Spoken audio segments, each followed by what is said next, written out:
Hi guys, this is Christine, your relationship and mindset master doctor, and your leverage for change. So today I'm going to be speaking about the fearful avoidant. And I think, as most of you know, this is one of the more complex attachment styles. And so I want to kind of help you to understand, and perhaps by listening, ask yourself these questions to determine whether this is the attachment style that you more identify with. Remember now that all the attachment styles, every single one of them, nothing is set in stone.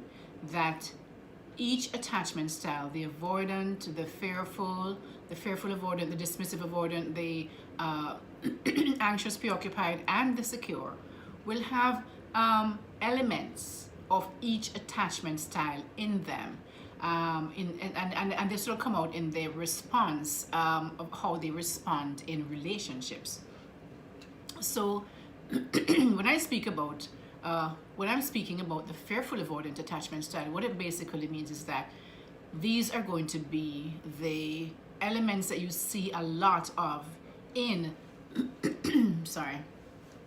in their behavior as it pertains to relationships, and specifically intimate or romantic relationships. So if we can remember that at the very core of this attachment style, one of the biggest problems is that they don't trust relationships. So a lot of their behaviors are going to go towards self-preservation, right? They're going to try to preserve what sense of self they have left at all cost. And because of this, these are the individuals. You're someone who will go into a relationship because you crave the intimacy of relationships. But as soon as that relationship gets really emotionally thick with emotions, because you've gotten much closer to this person, you're going to want to seek a way out because you fear that this person is going to leave you, betray you, abandon you in some way. Because remember, the attachment style of the fearful avoidant has the anxious side to them and the dismissive side to them. The problem is that a lot of times this attachment style, the fearful avoidant, has difficulty, because you know that the attachment style of these two opposite sides, anxious and dismissive, are usually, imagine that being in one person, right? So therefore, someone with the fearful avoidant attachment style is always kind of flip-flopping, as you may call it, from one side to the next, depending on the experiences they're currently in, or even the partners that they're currently with, and also individual challenges that they may face in relationship. So this partner is not only a bit confusing to their partner that they're with, but also to themselves, because they have never really kind of learned to integrate the emotional side of the anxious preoccupied with the logical side of the dismissive avoidant. And so what happens is that they seem to flip-flop, almost looking like they're like two different people. Showing up in a relationship at the beginning, they are very warm. They really are very warm people from the emotional side of the anxious preoccupied, and they crave relationships. So they're going in, they can be very warm and loving, and so their partner might get quite confused when they see them becoming really withdrawn and then not have the ability to really maintain a stable relationship, because these are the relationships you will also hear. They also have a tendency to cause this kind of on off kind of a thing, because of the fact that they go into relationships really wanting it, but in a way their self-conscious is always looking for self-preservation. They will always be looking for an out. So really, this person, they crave that intimacy, but they have a tendency to self abandon, right? So they abandon themselves at the expense of whoever it is, which is the anxious side, right? They're with, and so they, after a while, they feel that they have no sense of who they really are, because they've lost themselves into their partner. And so because of that, before they get really scared, and that is why they will just leave, right? Or they will just totally abandon the relationship, because they fear that losing themselves in a relationship. And so before they do that, they would rather leave the relationship, even when they're really in love with you. So it doesn't matter if they're in love with you or not. The fear of just losing themselves to you, because what they do is they people please, they build their whole entire lives around you. They do things at their expense, the expense of their happiness. They self-abandon, right? And so because of that, when they reach that stage where they realize, they no longer know who they are, they will actually leave the relationship because of that. So you will find individuals with this attachment style will be from one relationship to the next, to the next, to the next.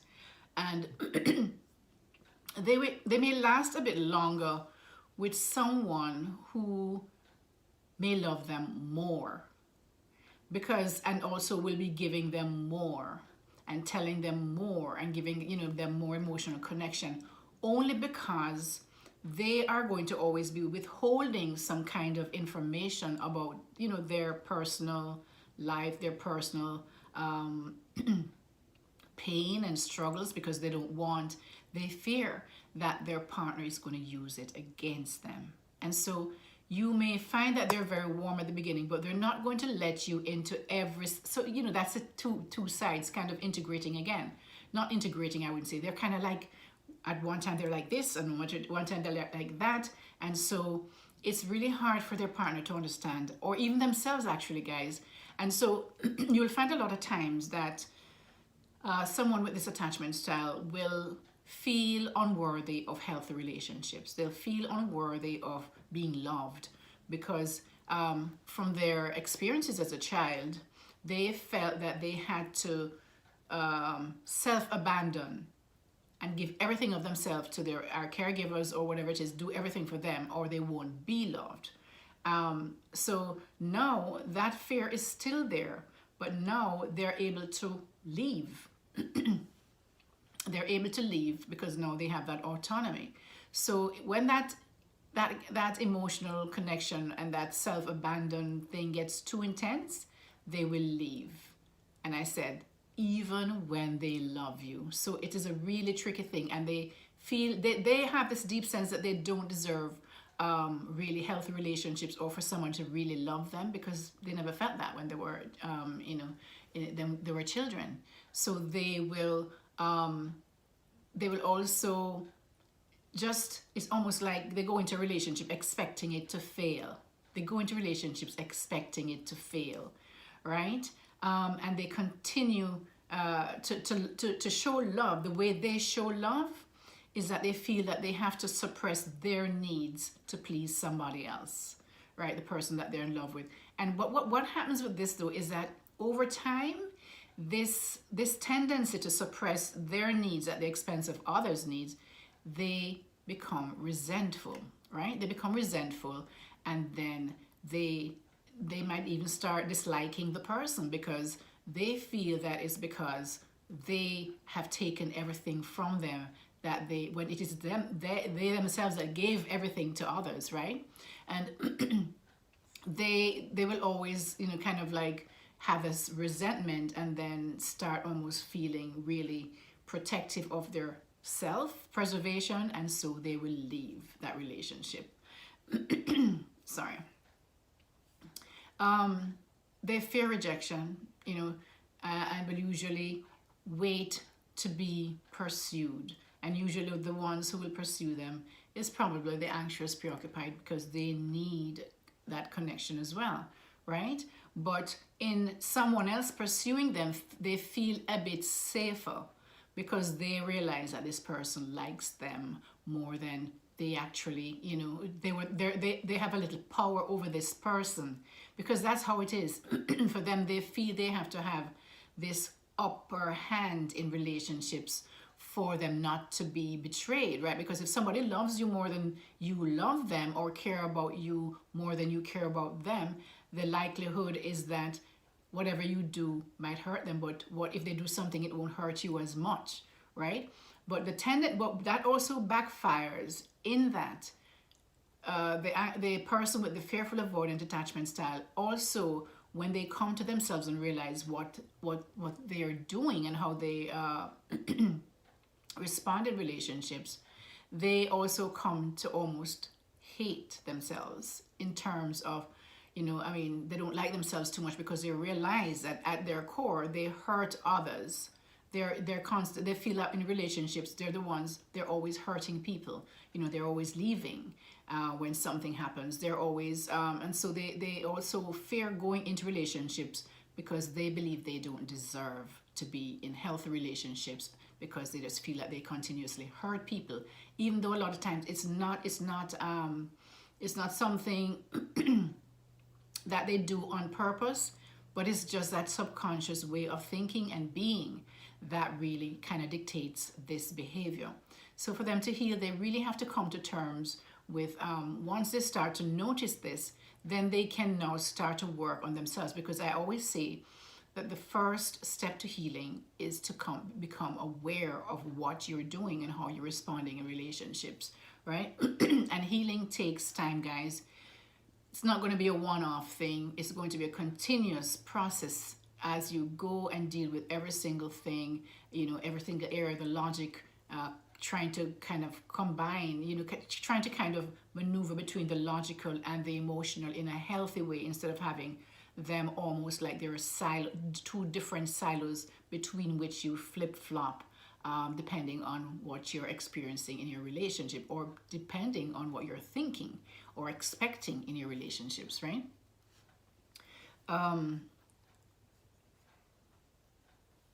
So guys, I hope that this video kind of give you some idea of someone with the fearful avoidant attachment style, and that it is one of the most it is probably the most difficult attachment style to have, because the tendency is that sometimes you don't even know what it is that's causing you to act in certain ways until you really sit down and really kind of pay attention to what you do in relationships, and the emotions, and what's causing the thoughts, and all those things that's causing you to actually act in the way that you're acting, and try to fix it, right? And really, it is better to have someone to work with, because if you don't have someone to work with, you have no accountability, and most people I find who has no accountability or support will stop when things get really difficult. All right, so I hope that you learned something from this video. If you did, please like, share, and subscribe to my channel, so that as soon as I do another video, I create another video, then and upload it, that you will be notified. This is Christine, your relationship and mindset master doctor, and your leverage for change. Guys, never, never, never, never, never stop growing. Take care now. Bye-bye.